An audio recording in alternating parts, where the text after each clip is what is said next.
Hello, this is Jim Schaefer, executive producer and host of Rip Rap, the academic book television program. My guest today is Randy Baier, and today we're going to talk about books that we've received, including The Notion of Shared Responsibility in Education and The So-Called Truth Machine, or Lie Detector. Welcome to Rip Rap. I'm glad to be here again, Jim. I will tell only the truth today. Well, what do we segue to now? The Truth Machine. Speaking of being educated. Well, we take a look at this. This, I understand, is on lie detectors? Yeah. The social history of the lie detector, the Truth Machine.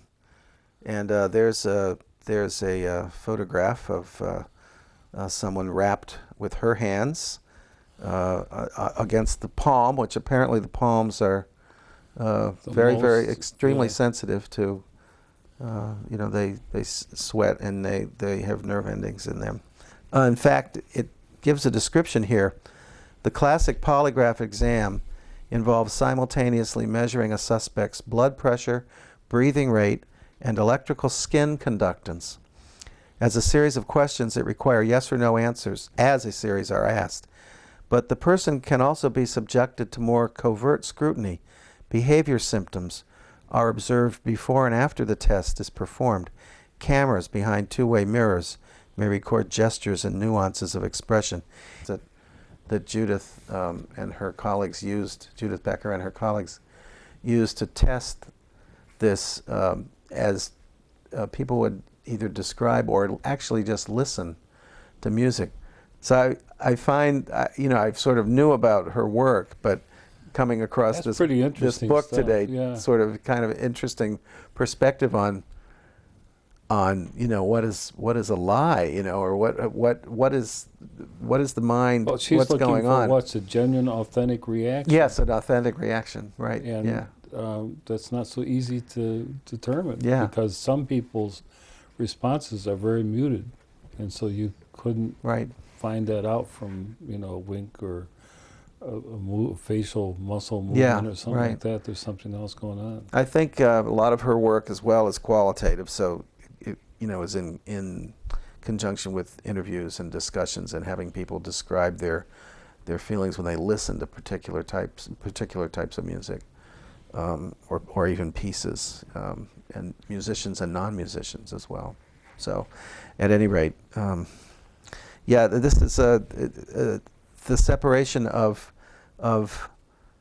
what he's written in here, mentioned in here, different aspects of criminality, what constitutes criminality, and it certainly is not something that's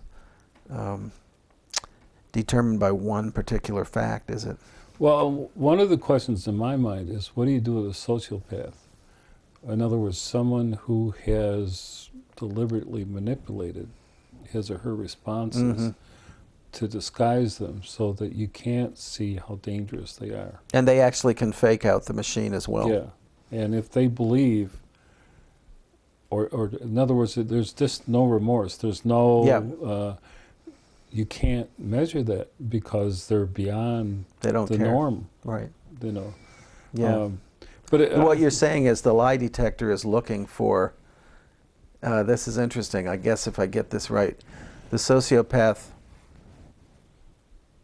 has no regret, has no feelings of remorse, as you say, and therefore, in a sense, no guilt. And the lie detector is looking for guilt of some kind. Either the good Christians, I'm a sinner, I'm a bad person guilt, or the actuality that they know they did something that was morally wrong. But if someone doesn't feel that what they did was wrong, wrong, that's interesting. If they don't think it's reaction.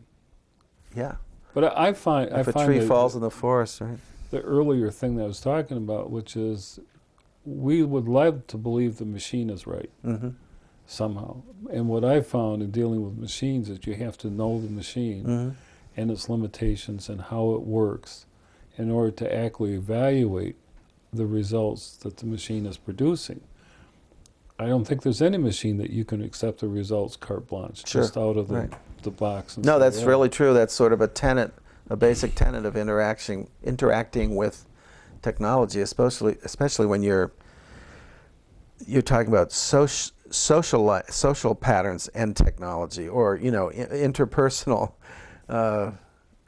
technology interactions. You're absolutely right, because a machine has its own particular limitations and particular advantages, and you just have to know them. I also found it fascinating that the operator of the machine is a significant component in what the results are.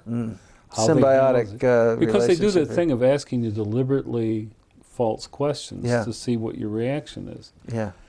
And then there's the whole how you manage the actual test. What do you do? What do you say? How do you set it up? How do you manage it? That can produce different results for the same person. Yeah. Yeah. And there's some people that really take pride in being called a lie detector, whatever, technician or something. They're really proud of that, and I'm wondering, okay, what else is? They what else is going probably. on? I mean, I don't know if did he interview lie detector technician operators, so to speak. Yeah. Because I'm sure they have a esprit de corps, some kind of pride of workmanship, where they're really asking elegant questions to bring out the truth. And you wonder too if the lie detector operator is convinced the person is guilty. Yeah, I don't know. What happens with that? It's a Because little. again, it's a machine. Yeah. So how the person uses the machine can influence the results. It's starting to make me think about stress tests. Not that I'm getting stressed, but like there's a whole hierarchy of technicians who administer stress tests. And I suppose after you do the treadmill and do the EKG and whatnot for patients, those people who are the technicians are not supposed to answer what they see. They're supposed to give it to the cardiologist, who's of course trained to see the subtleties of the EKG and whatnot. But there's a certain amount of knowledge that they have. And so if you're a patient and you say, well, how am I doing? And the technician's looking at the EKG, and they're not supposed to tell you. They're under oath, so to speak, not to. And I just wonder what kind of what's the comparison here between a machine of that kind, I think it's very parallel. a heart test, and that results in this little thing bleeping on a page, little bumps, and the lie detector. But what would happen if the operator in the stress test leaned over and says, "You're a dead man"? I know exactly. And then, you're instantly or in you're stress. sitting there as exactly, and then it gets worse. Yeah, or you're there as a patient and you see these sort of knowing looks between the two technicians. And, oh my God! And they start shaking their head. Right. Oh, I don't know what funny. this guy's doing here. Yeah, but I think you're right. There's a couple levels of understanding here, and one of them is really this reliance on technology that we've grown. I mean, it's historical. I mean, it goes back to the birth of the wheel. I mean, it's not for any age there was a technology to kind of adapt to human life, to use as an adaptation of some kind. These days, the lie detector isn't highly regarded in the court system because it is so able to be manipulated one way or another. And so, but people say, well, I go take a lie detector test on that. Yeah, right. And it's always their technician and their machine, what they're going to do. Yeah. Now, I wonder what the parallel is with DNA now. DNA testing. There's certainly an analogy, because DNA, you have to have evidence, obviously, but DNA is almost like what the gold standard, right? I mean, DNA can be wrong too, I guess, but DNA can certainly be right and prove that somebody has been illegally imprisoned, for instance, or illegally they went into the sentenced to Chicago death. death row and found 20% of the people there shouldn't have been there. Right. So the DNA is, sort of a higher level of standard, but it's not a mental related thing or electrical conductance. It's really physical. It's like on the gene level. So different. But different I just found thing. it, even today, people say, I'll take a lie detector at this. Sure, right. I'll prove that I'm right. But then somebody was going to blow their bubble and say, that's fine, but it might not mean you're you're innocent still, you know. Someone Interesting be thing. convinced they're Yeah. guilty, but He talks in here about historically about he's in the early part of the 20th century. These different graphs and different sort of historical aspects. A psychophysical test for falsehood based on the inspiration-expiration ratio. Lying, this is, he's a writer, Craig Kennedy, describes this story. Lying, he explained, when it is practiced by an expert, is not easily detected by the most careful scrutiny of the liar's appearance and manner, but successful means had been developed for the detection of falsehood by the study of experimental psychology. These effects were in quotes, unerring, unequivocal. The utterance of a false statement increases respiration, of a true statement decreases. This is a certain and objective criterion between truth and falsehood.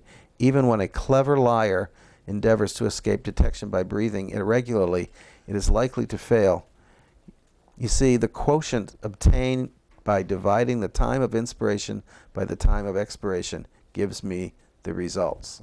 So this was in 1915, where already it had become, he's quoting scientific stories. the gold standard of what's supposed to exist. But he's actually, this section is from novels of the time, but that was using the science of the time. But isn't it also fascinating how technologies percolate over into the creative dimension of a culture? Yeah. It influences it. Yeah, you think of Edgar Allan Poe and his detective stories, or his and everybody nods, they know what that means. Right. And what it actually means is something different. Yeah. Because they don't know the technical definitions. But Yeah.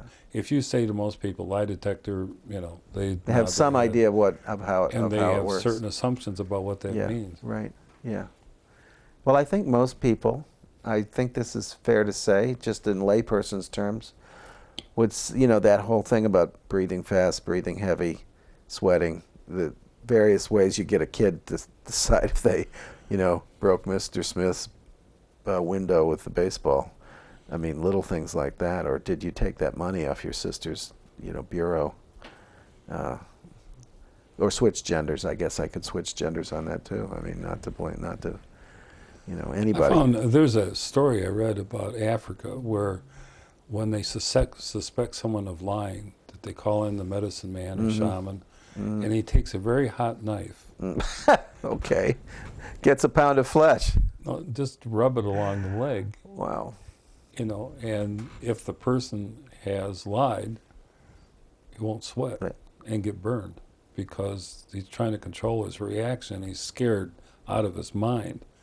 Where a normal person would sweat simply because there was the reaction to the heat. Very interesting. Yeah. And what was also interesting is the shaman would do it to himself first. And then... As a proof of concept. But it's that thing of the performance, which is also an element with the lie detector. Sure. There's the performance, so you'd have everybody in the village. That's interesting. There. It's like the context. The lie detector has the context of the being taken into the office. You're in this official thing. Somebody's wearing a white coat. Made, an appointment, right? Or you're under arrest, maybe. Yeah. Yeah.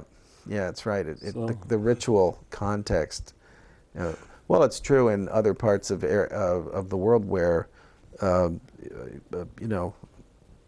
somebody between the spirit world and the regular world, a median, like your shaman or someone who can speak to the other side, can determine if even when somebody's lost something. But in terms of lying, this is a big thing in some of the places in Asia where I've traveled and done research. It starts to make me become interested in the research on lying itself is a social cultural phenomenon because determining what's truthful, you mean, and the data that the information. Well, on people what constitutes a lie? What constitutes a way of determining what's the impact of lying, and why would someone do it? It take a little, It was a little. What do they say? You embellish a little embellishment here, a little embellishment there. I wasn't quite there in the sense of actually being there, but I could tell this would have happened. It's true. People do really fabricate a lot and insert themselves in things that they don't. If you ask them literally, did a timeline, I did not do that. And you wondered, how would this machine handle what they call little white lies or really dark, deep secrets? Does it really differentiate, or is it pretty much the same thing? Yeah. Or what are people alluding to when they speak and tell you something? I think we've talked about this before. The Justice for Kids, keeping kids out of the juvenile justice system. It's edited by Nancy Dowd. Speaking from the segue from the lie detector. I got into this. That's an interesting one. Judicial Right. thing. But there is some chapters in here talking about preventing incarceration through special education and mental health collaboration for students with emotional behavioral disorders. This is a huge topic right now. Wishful thinking. Tough. I mean, that's big. Yeah. What are you going to do with kids who are acting out or even shooting or killing another student? Right. And and they're sick. I mean, they're wounded. They're personally in. They've got some serious issues. Right. Right. For example, it says there's a 13-year-old who had difficulties with school attendance. She was placed on probation. She continued to have problems. Then she ran away from foster home, placed in a residential facility. Then ran away from that, and then ultimately ended up, being in prison. Because she got older, right? Yeah. And started doing and much bigger out. things. Yeah. What do you do with it? Aged out, right. And they're saying that her case is she has a legitimate mental or social issue. Yeah, that didn't get addressed. Yeah. And then it just keeps going on, and she ages out, and so she's in prison, And that's what they're saying is what kinds of initiatives can you use? I think there's a limit to how far you can go with this. But they're talking about emotional and behavioral supports. This is astonishing. Approximately 20 to 38% of youth in public schools are in need of mental health interventions. Wow. Yet less than 1/3 receive treatment. Mm-hmm. And that's a pattern that I'm seeing in education, is that additional support is just disappearing because it costs more money. Even on the level of non-criminal kinds of, what you might call normal trouble, but, antisocial behavior that can work against kids that, are highly engaged, but called troublemakers. They're, probably they either smart or, they want sort of more out of the world, and they, in a public school system, they basically get in the way. But in many cases, the system isn't there to address their needs, because it takes up a lot of energy for one person. One kid who's labeled a troublemaker can be a whole ecosystem. There's some really troubling things here. For example, 60% of incarcerated youth met criteria for 3 or more mental disorders. 60% of the ones in prison. What are some of these things? Attention type disorders, or acting out, like things that can harm other people? Well, the factors that include experiences of abuse, neglect, and exposure to violence. Yeah. In their families. So they don't have any sort of pattern to go back on other than violence as a resistance. 50 to 70% of delinquent youth reported experience of prior abuse. Wow. And that means it's institutionalized. Yes, right. I used the word resistance. I meant a resistance to, as a way to deal with those issues, a resistance to the trouble you'd get in. It takes a model of some kind to see how to resolve problems. Well, and if you don't have that, if violence is really a normal acceleration of things, going south, so to speak. But here's the kind of bizarre dilemmas you get into. A first grader in Delaware was suspended for carrying a camp utensil that carried a spoon, fork, bottle opener, and knife to school. Mm-hmm. Mm-hmm. He was going camping. He said, I was just trying to eat lunch. Right. Well, that's But how do you differentiate Right. that from someone who brings deadly weapons with intent to kill or maim? Sure, their own shivs or Yeah. guns or other things. Well, one of the critiques of that zero tolerance thing in school is just that. You come across some absurd issues where Well, I had on a, principle somebody gets kicked out for... I was a student who was a security guard in a Detroit high school, and she saw this kid set his backpack down, and a huge hunting knife fell out, and one of those ones that's double-edged. Yeah. That's a Yeah, skin right. and gutting kind of thing. Like out of an Alligator She had no Dundee or choice. something. She had to Well, that's, yeah, detain what him do you and do? take him to the office, and Yeah. he got in. Well, I heard a radio story today, a poignant story about a man who had been in these categories as a kid, finally got himself straightened out, started working with other kids, and he said, well, you know, I even feel sometimes that thug part of my history is still there within me, and then if I see somebody that I may have done wrong to in the past, or they just want to pull me into their thing again, you know, things can go south pretty quickly, is the phrase he used. He talked a lot about the personal recidivism, I guess is the way to put it. This was a PBS, something I heard on This American Life, but it was on the news. He talked about this sort of personal, constant, you know, the demons are over my shoulder all the time, wanting to pull me back into this system. And he talked about the kids he worked with. He worked with street kids.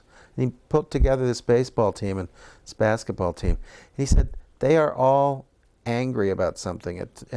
Through the course of the interviews with him, they showed how for the first, 5 or 6 weeks, trying to pull this baseball team together was almost impossible, because all the kids were so angry, so ready to not think about the group and working against each other, but they didn't realize that. They didn't identify that. They were basically had to sort of stand up for themselves. And then it started to turn around after they started to call him coach. And that didn't come at first. And there were times when he scolded them and kind of laid down the law a little bit about their behavior, and you can't play baseball if you're going to do this on the field, and this and that. Anger management kind of issues. But that was all these kids knew. They only had one way of kind of interacting if something went wrong. An argument at the base. Who was he out? Was he safe? There's things like that. So finally, they started sort of responding to him. It was pretty interesting how he kind of gave them something to have a way to work out issues. So the baseball team became a kind of place where some of these issues worked out, especially arguments, Well, that's in line with this article by Teresa Glennon called Looking for Air, Excavating Destructive Educational Racial Policies to Build Successful School Communities. And she said African American boys are trapped at the intersection of educational policies based on harsh judgments, exclusion, a narrow definition of educational success, and a view of racism that denies their lived experiences. What are they going to do? Mm-hmm. Mm-hmm. When you have that kind of policies in place, they're racist, I would say. But the next question is, what do you do to reverse the course? That's a major thing. We have a punishment system that works against that in some ways, I guess. But it's sort of easy. I mean, I think perhaps the author is trying to figure this out, because I don't know if it's a full critique of the justice system or the criminal justice system. Our way of punishment is a very particular way of punishment, and we seem to want to lock up first. But that's it. Just like yeah. there's a thread through all of this discussion about zero tolerance, Mm-hmm. which is an easy administrative thing to set Right. up. We have no tolerance for that. Right. You did it wrong. Yeah. You did wrong. But what caused it in the first place, and what is an Right. effective remedy to it? Right. But it seems like those years are over.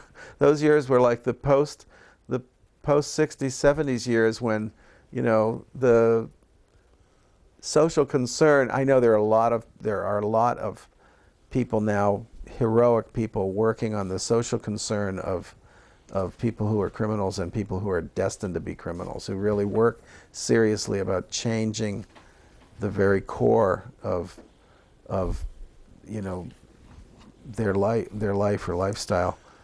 And it's really, really hard to do, but it seems like the system is just, like you were talking about, works on such a black and white level. And I mean, if you do a crime, you know, even like juvenile crime, you break in, you steal something, there's no denying that you stole this. So does society, I think they should take the time to find out why, to see, okay, can we try to break that cycle? But that is so much work for a system that requires you know, so much overhead and cost. So we opt for the common denominator.